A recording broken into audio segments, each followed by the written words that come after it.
This world is damaged. This world is full of sin. We're not to dwell on those things. Our minds are supposed to be on things above, not things on this earth. So when we feel the weight, feel the shadow of our past coming over us, we need to say, Lord, no, show me who you are. Show me your character. Teach me, lead me, guide me. Abijah, we see this man who's living in the shadow of his family's failures. His father split the kingdom, and now he's having to deal with it. Because if his father hadn't been stupid and listened to the young people, the nation would have been one again.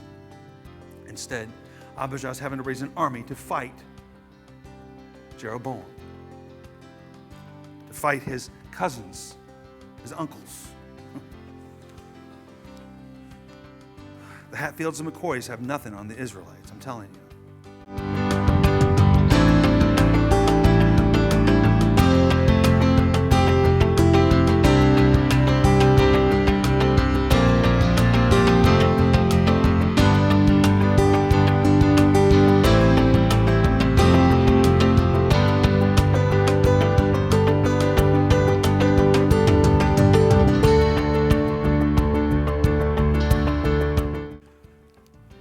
Good morning again. So glad you're here this morning. And turn to your Bibles to 1 Kings. You know, sometimes our life or our lives seem like many things have been predetermined. Like sometimes we live under a shadow of our past. We live under the shadow of our family's past. Sometimes that's a good thing. My family's from West Virginia. There's a lot of good things about that. There's also some bad things about that. Many times the mistakes that we make in the past, or some of the mistakes our family has made in the past, have a tendency to overshadow our lives. And sometimes, for some people, it seems like it's impossible to escape what has happened to us. Sometimes we've carry the weight of even somebody else's choices. A choice our parents made, and we carry that weight. Or for many people who have been survivors of abuse, they didn't choose to be abused. The person chose to abuse them. And they live with the weight of that. And it follows us wherever we go. Now, if you've ever felt like you're stuck in the shadow of a legacy of your life or legacy of your family, you must understand you're not alone. Because the next king we're going to examine, who is Abijah, sometimes called Abijam in some translations, he was the son of Rehoboam. Now remember, Rehoboam was Solomon's son. He was the king of the southern kingdom. Well, he was the king for a moment of the whole of Israel, and decided to follow the wrong advice, and the kingdom split. Last week we talked about Jeroboam. Now we're switching back to the southern kingdom, and we're going to look at Abijah, the grandson of Solomon himself. And his time as a king was very short-lived. In fact, very short 3 years as king. But many things happened in those 3 years. And he probably felt stuck in a shadow of a very troubled legacy. Now granted, we had David, who was probably the greatest king, considered the greatest king in all of Israel, and Solomon, who was the wisest king of all Israel, and yet we know at the end of his reign, he did not exactly stay faithful to God. And Rehoboam definitely was not the epitome of an example of what a king should be. So Abijah is living under the shadow of his father and his grandfather. And his story is not sugar-coated at all. So let's go to 1 Kings chapter 15, beginning with verse 1.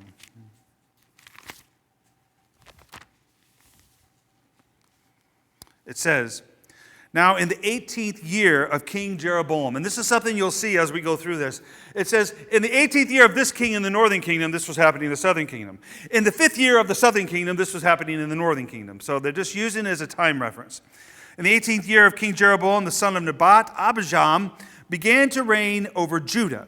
He reigned for 3 years in Jerusalem. His mother's name was Maacah, and the daughter of Absalom. These names are going to challenge me at times as we'll get through these. And he walked in all the sins of his father, as his father did before him. And his heart was not wholly true to the Lord of his God, as the heart of David his father.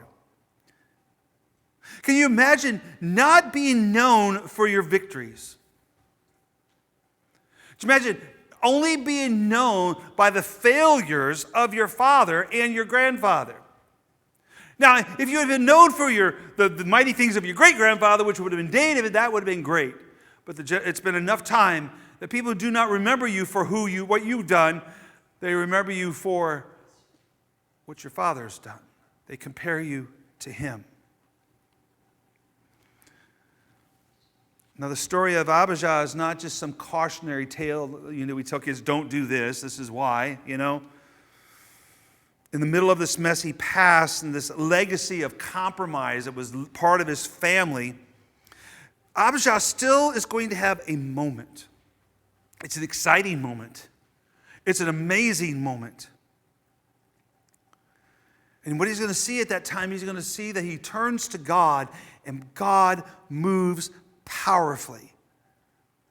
And in this, we are reminded that no matter whatever shadows are being cast over us, God can still break through with light, grace, and mercy. We must be honest about the shadows we have in our lives, our family histories, our personal failures. I'm 58 years old, and I still think about the times I've failed miserably.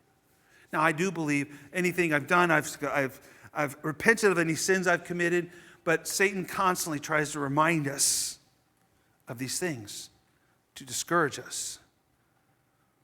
All the setbacks that seem to define our lives at times. But we need to look for the hope that even in the shadows of our failures, God is there, and he will meet us with his mercy, and our story can change. Now, as I said, Abijah did not begin his reign with a clean slate. His family line is marred with compromise and division. His grandfather Solomon was the wisest man, like I said, the wisest king who ever lived. But at the end, he built temples to foreign gods.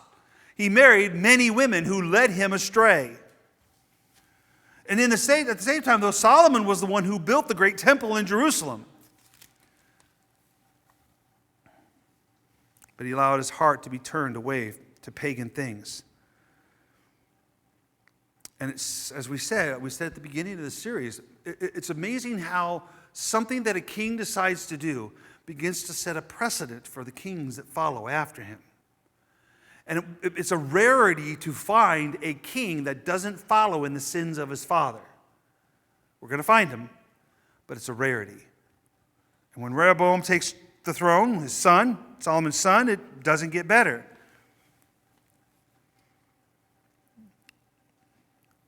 And the nation splits. We see in 1 Kings 14, it says, "And Judah did what was evil in the sight of the Lord, and they provoked him to jealousy with their sins that they committed more than all that their fathers had done. For they also built for themselves high places and pillars and Asherim on every high hill and under every green tree. And there were also male cult prostitutes in the land. They did according to all the abominations of the nations that the Lord drove out before the people of Israel." It's not just that the king did something that was bad and then the next king does the same thing. It's that it just gets progressively worse and worse. We're living in a time right now, today, in our country, politically, where it seems like there's a bright, shining light. Things have eased up. COVID's been over long enough, but there's still issues there people don't even talk about. Well, some people do, still. There's still problems from that time period.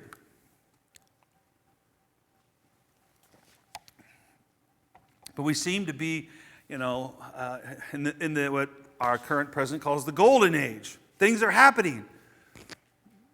But evil is not defeated. The sins of our past are going to come back and bite us. The world is not getting better. The world is getting progressively worse. This is just a pause for a moment. Evil is still evil, and evil is still out there. And we see in Judah, even though the king did things that were bad, the people took it to the next level. Rehoboam allows Judah to sink to deeper and deeper depths of depravity. So Abijah begins his reign with a very troubled society, a very troubled legacy. And again, what does God do? God sets a choice before him. We know that God gives us choices, and those choices have ramifications. I've used this verse before. We're going to do it again. Deuteronomy 30:19. I call heaven and earth as witness against you today, that I have set before you life and death, blessing and curse. Therefore, choose life, that you and your offspring may live. That is a choice that God gives each and every one of us. Are you going to choose life or death? And you got to make sure you know what all that means. It doesn't mean he's just going to choose a good life for you. He's going to choose a life for you where you're going to have to be you're going to be following Christ. You're going to have to be true to his word. You're going to have to be loving and kind. You're going to have all the fruit of the Spirit. All of it, not just part of the fruit of the Spirit. All of it. Love, joy, peace, patience, kindness, goodness, faithfulness, gentleness, and self-control. All of those. That's life. That's set before us. Are we going to choose it? Well, Abijah had the choice. He had the choice on which to choose. And what did he do? Instead, he chose to walk in the ways of his father, Rehoboam. He failed to remove the idols from the high places. He failed to bring the people back to full devotion to Yahweh. His family failures cast, again, another shadow. The shadow got deeper and darker under Abijah. And see, while the past defines us, the past shapes us. My past shapes me. My past does not have to define who I am. Look what it says in Ezekiel. Ezekiel 18 says, now suppose this man fathers a son who sees all the sins that his father has done. He sees and does not do likewise. He does not eat upon the mountains or lift up his eyes to the idols of the house of Israel, does not defile his neighbor's wife, does not oppress anyone, exacts no pledge, commits no robbery, but gives his bread to the hungry and covers the naked with a garment, withholds his hand from iniquity, takes no interest or profit, obeys my rules and walks in my statutes. He shall not die for his father's iniquity. He shall surely live. We have a choice to make. I can't determine how this other person is going to react. I can't determine what this other person is going to do. I have control over one person. That's me. I choose to follow in the ways of my father or choose to follow in the ways of my father.